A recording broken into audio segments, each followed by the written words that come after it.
नमस्कार दोस्तों, मैं हूं हर्षित सिंह, फार्मासिस्ट और ड्रग कंसल्टेंट। आपका एक बार फिर से स्वागत है शिवनीता टीवी के इस डिजीज़ स्पेशल चैन में। इसमें मैं आपको जो बचे हुए दिसंबर के दिन हैं उसमें प्रत्येक दिन किसी न किसी डिजीज़ के बारे में आपके लिए इंफॉर्मेशन जानकारियाँ लेकर के आऊँगा। तो इसी क्रम में आज की वीडियो है अस्थमा पर, अस्थमा डिजीज़ पर। ये अस्थमा होता क्या है, ये अस्थमा होता क्यों है, इसके लक्षण क्या क्या होते हैं और इसका इलाज क्या क्या होता है। तो ये वीडियो पूरा देखें, ये वीडियो आपके लिए काफ़ी ज़्यादा इंफॉर्मेटिव हो सकती है। दोस्तों, आज के दौर में अस्थमा एक बहुत ही कॉमन रेस्पिरेटरी डिजीज़ हो चुकी है और इंडिया की 130 करोड़ की जनसंख्या में लगभग 6% बच्चे और 2% अडल्ट इसके शिकार हो चुके हैं। साथ ही साथ भारत में एक साल में लगभग 10 मिलियन लोग अस्थमा के शिकार हो जाते हैं। दोस्तों, अस्थमा एक ऐसी बीमारी है जिसका जड़ से इलाज तो संभव नहीं है, लेकिन इसे कंट्रोल किया जा सकता है। दोस्तों, अस्थमा एक ऐसी बीमारी है जिसमें इंसान के एयरवेज में इन्फेक्शन हो जाता है और एयरवेज की जो नलियाँ होती हैं वो सक्रिय हो जाती हैं, पतली हो जाती हैं और उसमें म्यूकस का सिक्रेशन ज़्यादा होने लगता है, जिसके वजह से होता क्या है कि हमें सांस लेने में कठिनाई होने लगती है। तो अब बात कर लेते हैं कि अस्थमा का लक्षण क्या क्या होता है। किसी व्यक्ति को अगर अस्थमा है तो उसे कौन कौन से लक्षण दिखाई देने शुरू हो जाएंगे। दोस्तों, अस्थमा का सबसे पहला लक्षण होता है टाइटनेस ऑफ चेस्ट, यानी कि उसके सीने में जकड़न का एहसास होगा, टाइटनेस का एहसास होगा। दूसरा अस्थमा का सबसे कॉमन लक्षण होता है शॉर्टनेस ऑफ ब्रीथ, यानी कि सांस लेने में तकलीफ होना, सांस फूलना। साथ अस्थमा के पेशेंट में एक वीजिंग की शिकायत होती है। वीजिंग का मतलब ये होता है कि उसके जो है फेफड़े से एक सीटी नुमा आवाज़ आती है और वो आवाज़ एकदम क्लियर सुनाई देती है।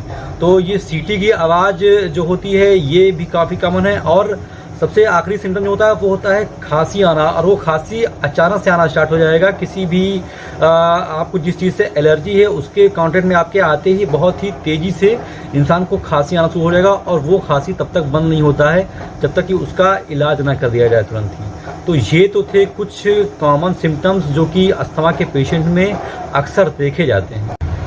दोस्तों, अगर बात की जाए अस्थमा के कारण के बारे में कि अस्थमा किस कारण से होता है, तो जैसा कि मैंने अभी तक स्टडी की है, रिसर्च किया है, डॉक्टरों से बात की है और इंटरनेट पे खंगाला है, उसके अनुसार अस्थमा का अभी तक के समय में कोई भी नोन कारण सामने नहीं आ सका है। लेकिन कुछ स्पेसिफिक कारण देखे गए हैं जो अस्थमा को काज करने के लिए जिम्मेदार पाए गए हैं। जैसे कि कुछ खास जो है आपका जो है काम, ऑक्यूपेशन, जैसे कि आप किसी ऐसे जगह पर, ऐसे इंडस्ट्री में काम करते हैं जहाँ पे काफ़ी ज़्यादा धुआं होता है, काफ़ी ज़्यादा डस्ट होते हैं। तो ऐसे स्थिति में भी देखा गया है लोगों की, वहाँ के लोगों को भी अस्थमा की शिकायत काफ़ी ज़्यादा होती है। जैसे कि आप किसी शुगर फैक्ट्री में रह रहे हो, वहाँ पर गन्ने के जो कण होते हैं वो आपके फेफड़े में लगातार जम रहे हैं, तो वहाँ पर भी, और किसी आप ऐसे इंडस्ट्री में काम कर रहे हैं जहाँ पर ऐसे पार्टिकल्स आपके फेफड़े में लगातार कई दिन से जम रहे हैं, तो वो भी अस्थमा का कॉज होता है।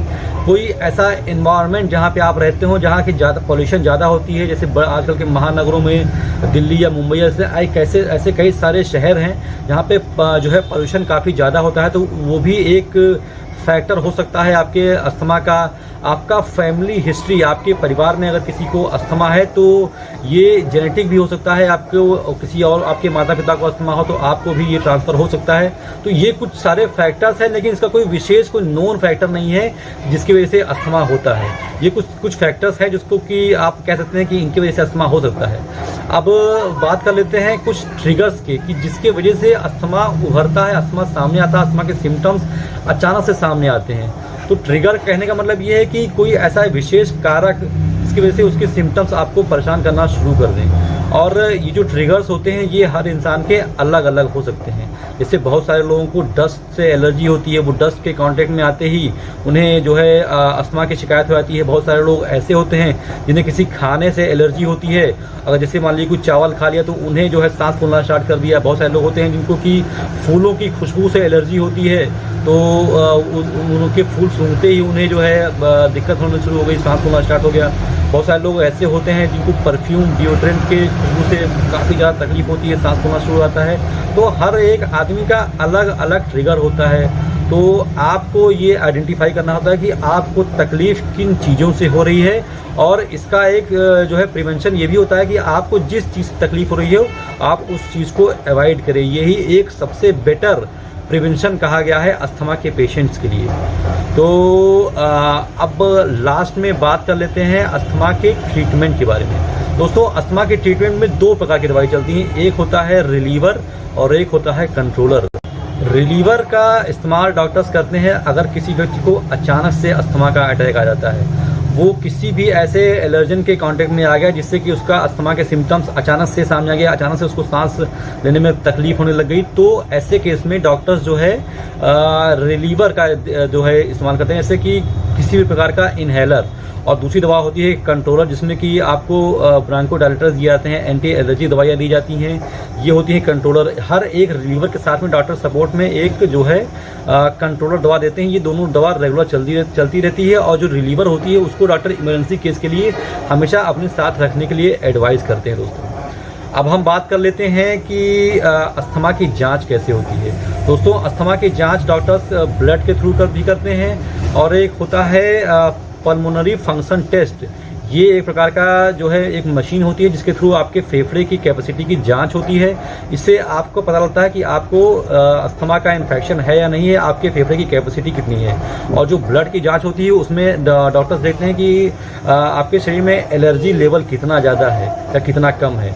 तो ये कुछ टेस्ट होते हैं जिससे कि आप पता लगा सकते हैं कि आपको अस्थमा का इन्फेक्शन है या फिर नहीं है। दोस्तों, अब मैं आपको बता दूं कि जो अस्थमा के पेशेंट हैं उनको कौन कौन सी चीज़ें अवॉइड करनी चाहिए। दोस्तों, अस्थमा के पेशेंट को, जिससे कि मैंने बताया था कि अगर किसी व्यक्ति को अस्थमा है तो उसे सबसे पहले अगर वो स्मोकिंग करता है तो स्मोकिंग करना बिल्कुल पूरी तरीके से छोड़ दे।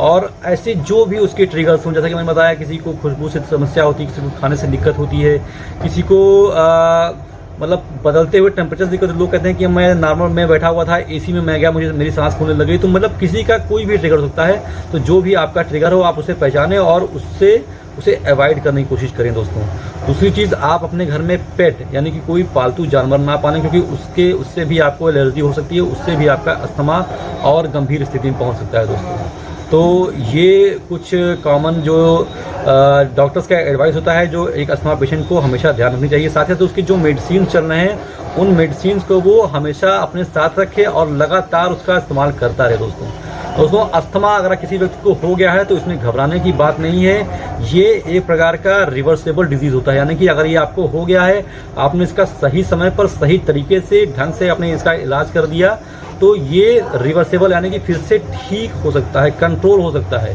जैसे कि मैंने बताया था कि आपकी जो सांस की नली होती है वो नॉर्मल में एकदम ऐसे रहती है, मतलब उसका जो है एयर पास जो करने की क्षमता होती है वो ज़्यादा होती है, लेकिन जब आपको इन्फेक्शन हो जाता है, इन्फ्लेमेशन हो जाता है, तो वो काफ़ी सिकुड़ जाती है। तो ये रिवर्सेबल की जो मैंने आपको बताया डिजीज़ होती है, ये आप दवा खाएंगे तो ये फिर से उसी अवस्था में आ जाएगी और आपको आराम मिल जाएगा। दोस्तों, तो अस्थमा की स्थिति में घबराने की कोई बात नहीं है। और कुछ चीज़ें हैं जो मैं आपसे क्लियर कर देना चाहता हूं। दोस्तों, कुछ लोगों को जब डॉक्टर्स इनहेलर का लिखते हैं तो वो अचानक से घबरा जाते हैं, परेशान हो जाते हैं और इनहेलर नहीं लेते हैं। लेकिन मैं आपको बता दूं दोस्तों कि इनहेलर ही एक सटीक इलाज होता है अस्थमा के पेशेंट के लिए, क्योंकि और इनहेलर के कुछ फ़ायदे भी होते हैं। जैसे कि जब आप कोई दवा लेते हैं, कोई टैबलेट फॉर्म लेते हैं, तो आप जब उसको दवा खाते हैं तो वो पहले जाता है, एब्जॉर्प्शन होता है उसका, फिर आपके ब्लड में आता है और फिर पूरे ऑर्गन में जाता है। उसके बाद जहाँ आपको ज़रूरत होती है उस जगह पर पहुँचता है, जिसके वजह से टैबलेट फॉर्म के या सिरप फॉर्म के साइड इफ़ेक्ट्स भी ज़्यादा होते हैं। और इनहेलर का फ़ायदा ये होता है दोस्तों कि इसमें बहुत ही कम मात्रा में स्टेरॉइड्स होते हैं, दवाइयाँ होती हैं, और ये आपके डायरेक्ट जिस अंग को आपको ज़रूरत होती है, जैसे फेफड़े ज़रूरत होती है या फिर एयरवेज ज़रूरत होती है, वहाँ पर डायरेक्ट जाकर के ये काम कर देती है और बहुत ही कम मात्रा में दवा का इस्तेमाल होता है। तो दोस्तों, अगर ये कम दवा आपके शरीर में जा रही है, डायरेक्ट जिस आर्गन पे ज़रूरत है उसी जगह पर जा रही है, तो ये साइड इफ़ेक्ट भी बहुत ही कम कॉज करेगी। दोस्तों, तो ये एक बहुत ही अच्छा, बहुत ही सटीक माध्यम होता है अस्थमा के पेशेंट के लिए। तो इसमें अस्थमा के पेशेंट को अगर आप डॉक्टर ने इनहेलर प्रिस्क्राइब किया है तो उसमें घबराने की कोई बात नहीं है।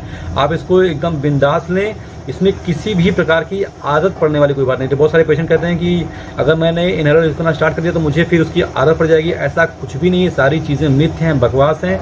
डॉक्टर्स के अनुसार आपको इनहेलर का सेवन एकदम बिंदास करना चाहिए, कोई दिक्कत नहीं आती है इसमें। तो आज की वीडियो में बस इतना ही दोस्तों। आशा करता हूँ कि आपको जानकारी अच्छी लगी हो, पसंद आई हो। और इस डिजीज़ के सीरीज़ में ये अस्थमा की वीडियो थी। मैं पूरे दिसंबर भर कोई ना कोई वीडियो लेकर के आता रहूँगा किसी न किसी डिजीज़ के बारे में, जिससे कि आपको उसके बारे में इंफॉर्मेशन मिले। और आशा करता हूँ कि आपको ये सीरीज़ भी अच्छी लग रही होगी। तो मिलता हूँ किसी और वीडियो में, तब तक के लिए बहुत बहुत धन्यवाद।